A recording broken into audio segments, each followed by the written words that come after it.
¿Qué tal? Buen día. ¿Cómo se le está empezando? Bueno, espero que bien.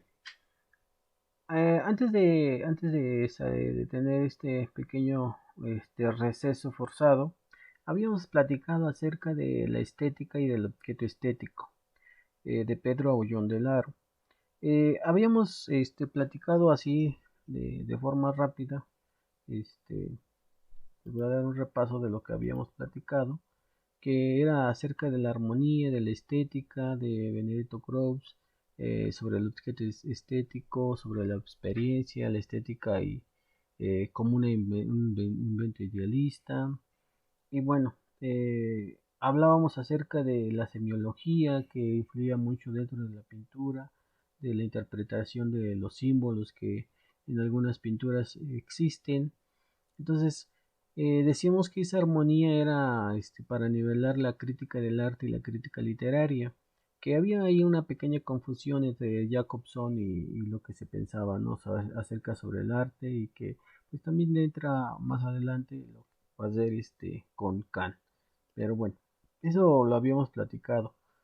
También habíamos platicado acerca de la crítica literaria o artística como una forma de conocer con un aspecto epistemológico, pero también hablábamos acerca del dominio hermenéutico sobre las obras, en cómo las interpretamos, cómo las analizamos. También hablábamos acerca de las técnicas o las teorías doctrinales, que muchos de estos dependen de las obras de arte porque son las que ejemplifican o le dan estructura a las obras artísticas. La fabricación de los objetos, la estética como una disciplina y una filosofía del arte. Hablábamos de que también la poética y la retórica son, o más bien no son disciplinas analíticas, sino hermenéuticas que atienden a esa interpretación de las obras este, muy conocidas y muy famosas.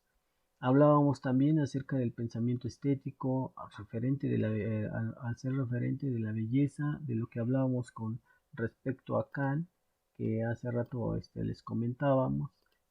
Perdón, me acabo de pasar una pequeña diapositiva.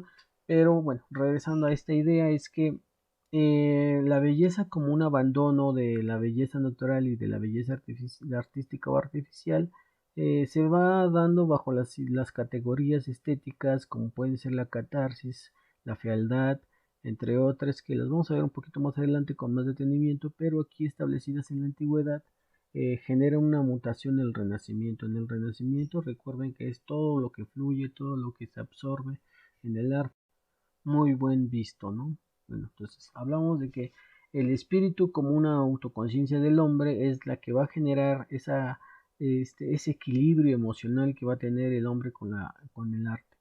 Es importante también hablar acerca del arte y de lo importante que es el arte como una forma de intuición, una forma de expresión, dado y perteneciente al conocimiento de lo particular, como una resolución de las problemáticas del sujeto objeto.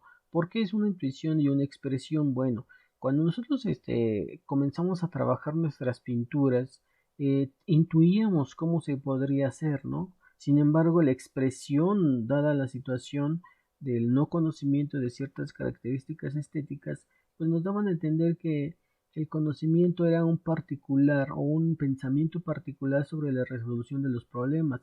Ahora, por otro lado, la mutación en el Renacimiento, que hablábamos hace un rato, es esa mutación del Renacimiento, del volver a nacer sobre las cosas que ya estaban dadas y volverlas a recapacitar y reestructurar para tener algo nuevo, algo moderno, algo contemporáneo. Así es el arte, se va complementando. Si no lo veíamos en 1900, cuando las vanguardias se desarrollaban dentro de, se establecían ciertas categorías estéticas, entonces que le daban una mejor claridad a las cosas de lo que veíamos, ¿no? Entonces, de esto platicábamos en las sesiones pasadas. Pero ya viendo lo que es en realidad el tema de ahora es que vamos a tener ciertas imágenes de las que hablábamos con respecto a las ideas que se tenían hace un rato. Es que nosotros visualizamos el mundo tal cual, ¿sí? Esta es nuestra realidad, la que vemos, la que nos forjamos todos los días y la que tratamos de vivir, es esta realidad, es una belleza natural, ¿no? Lo que vemos. Pero si nosotros, a lo mejor ahorita no lo podemos hacer, pero o igual ustedes lo pueden hacer en casa, tratar de representar esta imagen a su experiencia vivida, lo que les va a dar va a ser una interpretación de las cosas, ¿no? Vamos a interpretar cada una de estas cosas. Entonces, lo que vemos en la realidad nos embellece. Entonces, hay mucha diversidad de lo que podemos visualizar en el mundo real. Eso lo podemos experimentar, pero también lo podemos cautivar en el ejercicio de interpretar esos colores. Cuando nosotros pintamos en clase, lo que estamos haciendo es interpretar esos colores que vemos, ¿sí? Como en esta parte, en esta otra. ¿Cómo vamos a interpretar esos colores que pueden ser muy alegres, muy diversos, este, en la cuestión del árbol, sus formas, sus figuras? Entonces, a veces, ya ven que en clase a veces se nos complicaba hacer arbolitos, entonces algunos se nos hace muy fáciles, algunos otros no. Representar el universo, las estrellas, las galaxias, son formas interpretativas, hermenéuticas de lo que nosotros podemos hacer, ¿no? Entonces, en clase siempre les decía, pues interpreten los colores y de esa forma podemos lograr una pieza un poquito más referente a lo que veíamos en las imágenes, ¿no? Pero es cuestión de interpretarlas. Por aquí tenemos otros. Aquí ahora que veo esto, recuerdo sus últimos bodegones que realizaban y que, pues, eran parte de esa interpretación, ¿no? Ustedes los hacían como lo interpretaban, como lo querían. Entonces, aquí vemos una pequeña dualidad de este pensamiento, de esta interpretación, ¿no? Para algunos los colores grises y blancos y los claroscuros nos podrán servir muy interesantes, pero algunos otros le darán ese mismo tono, pero con un color más distinto, más vivo. Si nos damos cuenta, esta viveza que te vemos aquí, con esta otra viveza, pues vemos texturas, vemos colores, vemos movimientos. Y aquí también vemos un pequeño movimiento, pero que no es totalmente como el que vemos acá. Está vivo, digamos que, en la imagen. Eh, Aquí tenemos otra representación, es una imagen casi muy precisa. Es si se dan cuenta, no hay una deformidad en su haber, no como estas que tenemos acá, que sí podrían haber ciertas deformidades, pero no son tan complejas. Pero en esta otra, pues parece natural, muy fresco, hasta sientes como la imagen vive, ¿no? Entonces, eso es de lo que tratamos de hablar. Y esto es a lo que me refería hace un rato con respecto a sus pinturas. Ustedes intentaron interpretar una imagen, ¿sí? Si ustedes se dan cuenta, no son tan perfectas. ¿No? El arte no es perfecto. Recordemos que el arte es unívoco, es solamente uno en todos, aun cuando existan repeticiones o falsificaciones, solamente será uno. Dicen por ahí que las falsificaciones son arte, ¿no? Porque las hacen tan precisas que no saben ni cuál es uno y cuál es otro. Aquí viene la otra parte, ¿no? De la interpretación.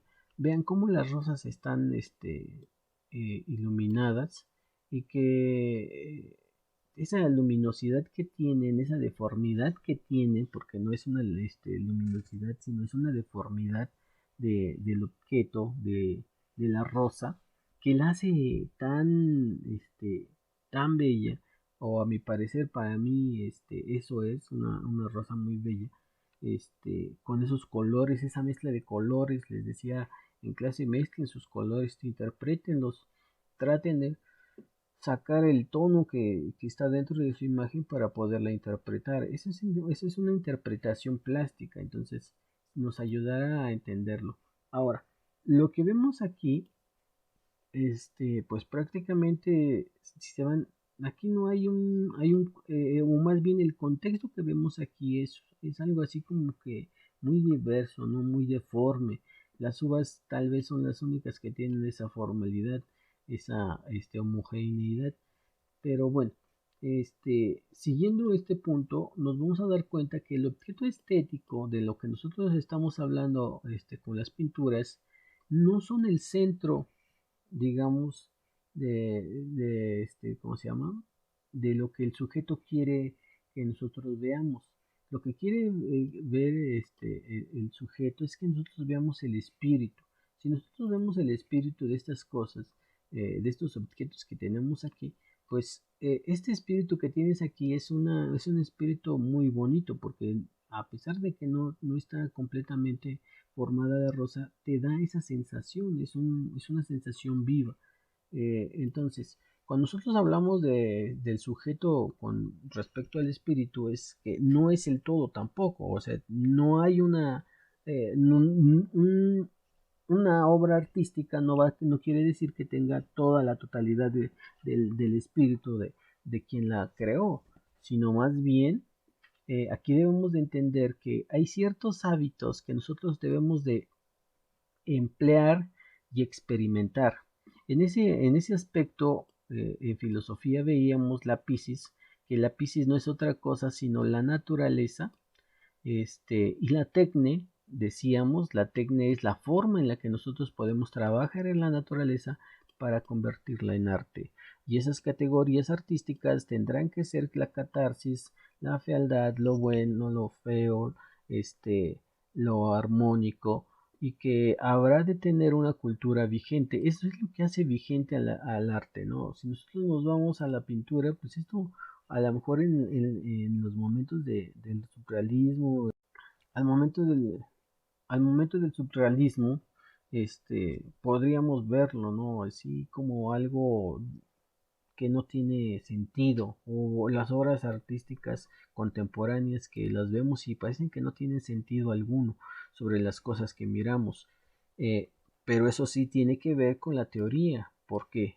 Porque la operación mental, nosotros vemos, esas partes que nosotros estamos visualizando, decimos, sí es una rosa o no es una rosa, son pétalos o no son pétalos, pero cuando los vemos en la composición nos damos cuenta que son rosas que están cayendo, que se están deshojando, o están deshojando esos pétalos que ya han pasado mejor vida o que dicen que es la representación de la viveza, ¿no? Entonces, pero si nosotros las miramos con una visión contempladora, vamos a establecer el sentido cognitivo o sustancial de lo que puede ser el sentido unitivo, es único, está configurado con esa naturaleza de la cual estábamos hablando hace un rato, y que el alma que reencuentra se encuentra con el alma. Entonces eso es todo el sentido que le podemos dar a las obras artísticas. Entonces las obras artísticas prácticamente van a estar conectadas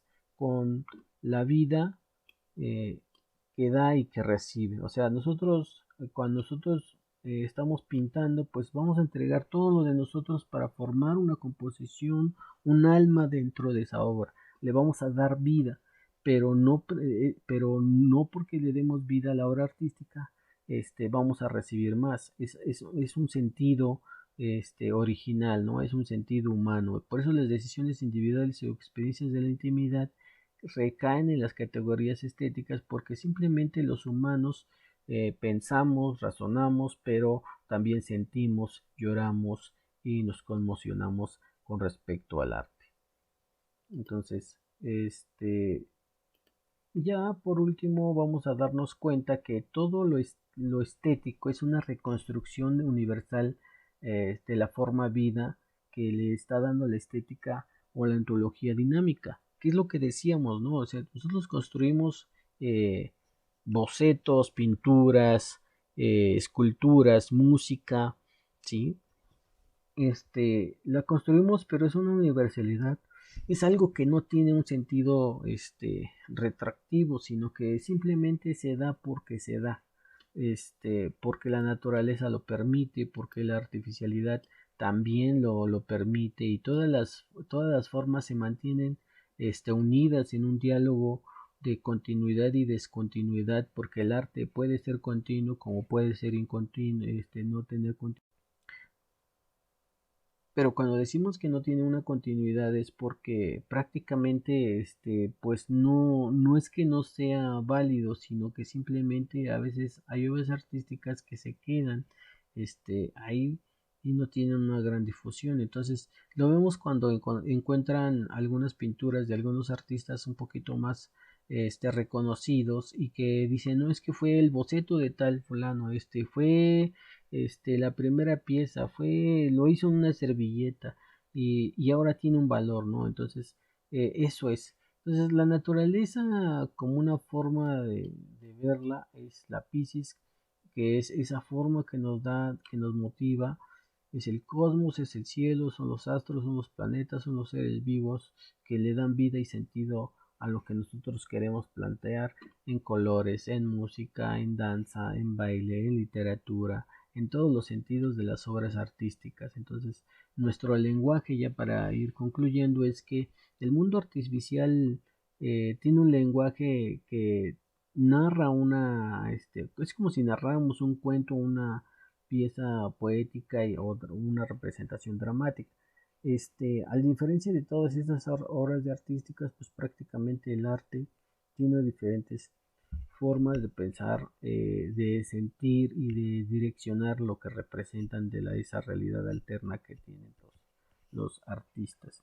Entonces, por esa razón, los géneros científicos o los géneros ideológicos, ensayísticos aproximados a la artística pueden ser ensayos impuros, o sea, pueden decir y no decir, es como este Kant decía, en el juicio de la razón pura, o sea, la estética o la belleza simplemente es algo que salió de la nada y fue agradable y todo, ¿no? Pero no tiene que ver con el lenguaje de las artes mayores con el de las artes menores. Una cosa son las piezas artísticas plásticas y otra pueden ser literatura, aunque no están muy alejadas de toda esta discontinuidad como lo decíamos. Entonces, pues prácticamente esto sería eh, la culminación de lo que sería el tema sobre la belleza artística, la universalidad de las obras, las relaciones entre las artes, ¿no? Eso sí es importante entenderlo.